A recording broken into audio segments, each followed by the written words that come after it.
Question number 3 है हमारे पास 2.4 का। तो क्वेश्चन नंबर 3 पार्ट नंबर 1, ठीक है।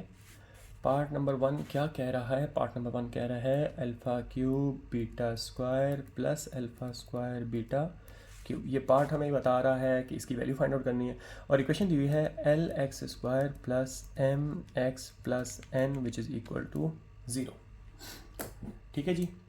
तो बिल्कुल वही सवाल है, find the values of. Question number 1 से लेकर 3 तक तमाम क्वेश्चंस में हमें सिर्फ वैल्यू ही फाइंड आउट करनी है। तो सबसे पहले एक्स स्क्वायर को कट डाउन किया तो साथ ए आ गया, ए की वैल्यू आपके पास एल आ गई।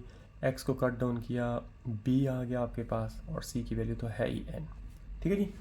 तो सम ऑफ रूट और प्रोडक्ट ऑफ रूट निकाल लेते हैं। सम ऑफ रूट का फार्मूला था हमारे पास minus B upon A. Sum of root आ गया हमारे पास माइनस बी यानी माइनस एम अपॉन एल। ये हमारे पास आ गया सम ऑफ रूट। इस तरह प्रोडक्ट ऑफ रूट निकालने का फार्मूला था C upon A. Product of root आ गया हमारे पास एन अपॉन एल। ठीक है भाई। ये सबसे पहले तो हमने सम ऑफ रूट और प्रोडक्ट ऑफ रूट निकाले ना। जब भी क्वेश्चन आए सबसे पहला काम ही हमारा ये होता है सम ऑफ रूट और प्रोडक्ट ऑफ रूट निकालना। ठीक है। अब क्वेश्चन हमारे पास ये है। अब क्वेश्चन में क्या करना है हमें, देखें यहाँ अल्फ़ा 3 है और यहाँ अल्फ़ा 2 है, यानी अल्फ़ा क्यूब है और यहाँ अल्फ़ा स्क्वायर है। तो हाईएस्ट कॉमन तो अल्फ़ा स्क्वायर आ ही रहा है। इस तरह बीटा स्क्वायर और देन बीटा क्यूब है तो बीटा स्क्वायर भी बेटा कॉमन आ रहा है। तो अब देखें अल्फ़ा क्यूब था तो अल्फ़ा स्क्वायर कॉमन आया हुआ, एक अल्फ़ा बच गया, प्लस अल्फ़ा स्क्वायर कॉमन तो सिर्फ और सिर्फ बीटा बच गया। अब इसको हम लिख सकते हैं अल्फ़ा बीटा का स्क्वायर और then alpha plus beta. Simple value put करेंगे बेटा। अल्फ़ा बीटा की वैल्यू है हमारे पास एन अपॉन एल का स्क्वायर, और ये हो गया माइनस एम अपॉन एल।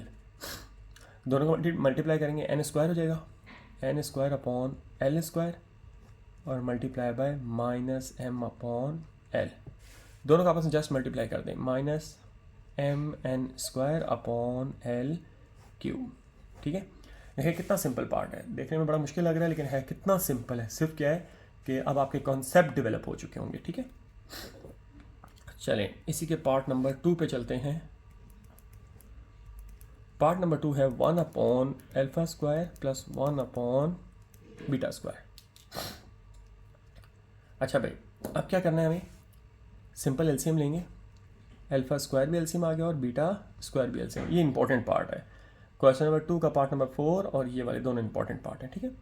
अब देखें अल्फ़ा से अल्फ़ा कट डाउन, ऊपर आ गया बीटा स्क्वायर, बीटा से beta cut down alpha square. अब इन दोनों को सिंप्लीफाई कर लेंगे, यानी कि स्टैंडर्ड फॉर्म में लिख लेंगे, अल्फ़ा पहले बीटा बाद में, alpha square plus beta square, sorry नीचे प्लस नहीं आएगा एलसीएम में। ठीक है। और नीचे आ गया अल्फ़ा बीटा स्क्वायर।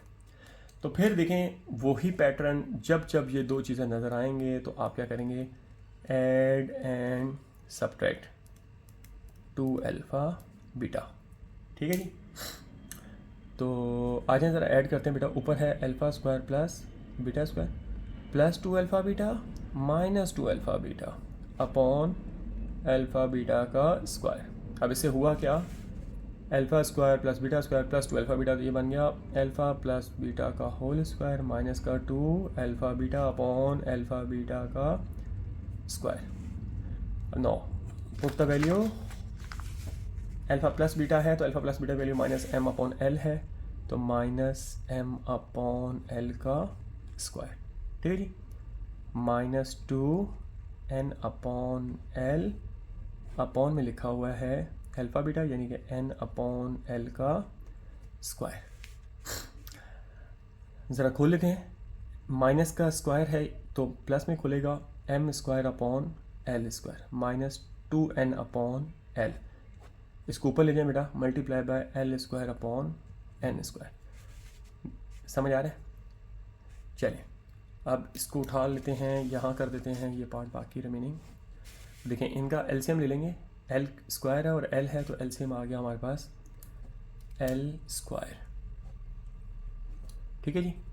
अब एल स्क्वायर से l square cancel out, m square l से आ जाएगा, बीच में माइनस है।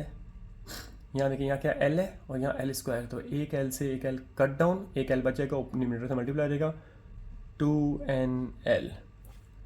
और multiply by l square upon n square. L square से एल स्क्वायर कट डाउन, बाकी answer m square minus 2nl upon n square. ठीक है जी। तो थोड़ा सा क्वेश्चन से आपको पता चल गया होगा कि ये क्वेश्चन पेपर में इंपॉर्टेंट है, क्योंकि थोड़ा सा लेंदी तो नहीं कह सकते आप, थोड़ा सा स्टैंडर्ड क्वेश्चन है, यानी कि इसमें वर्कआउट करना पड़ता है। जिस क्वेश्चन में थोड़ा सा वर्किंग हो तो वो पेपर के लिहाज से बड़ा इंपॉर्टेंट होता है। तो ये हमारा आखिरी क्वेश्चन था इस एक्सरसाइज का। उम्मीद है कि 2.4 आपको समझ आ चुकी होगी। अगली वीडियो में इंशाल्लाह ताला 2.5 के साथ मिलेंगे। तो मैथ्स को बेटा एंजॉय करें, मैथ्स को मुश्किल ना समझें। अगर आपके कॉन्सेप्ट एक दफ़ा बन गए तो इंशाल्लाह ताला कभी आपको मैथ्स तंग नहीं करेगा। तो इस एक्सरसाइज को शुरू से देखिएगा, ये ना देखें कि क्वेश्चन नंबर 2 का पार्ट नंबर 4 इंपॉर्टेंट है और क्वेश्चन नंबर 3 का पार्ट नंबर 2 इंपॉर्टेंट है। आपको सारे करने हैं ताकि क्योंकि अब फेडरल बोर्ड में क्वेश्चन थोड़े से चेंज होकर आने लग पड़े हैं। चेंज से मुराद क्या है कि बिल्कुल ईजी क्वेश्चन भी उठा के दे देते हैं, अनइम्पॉर्टेंट क्वेश्चन दे देते हैं। तो दैट्स वाई बेटा आपको सारे क्वेश्चन करने हैं। ठीक है, जज़ाकल्लाह।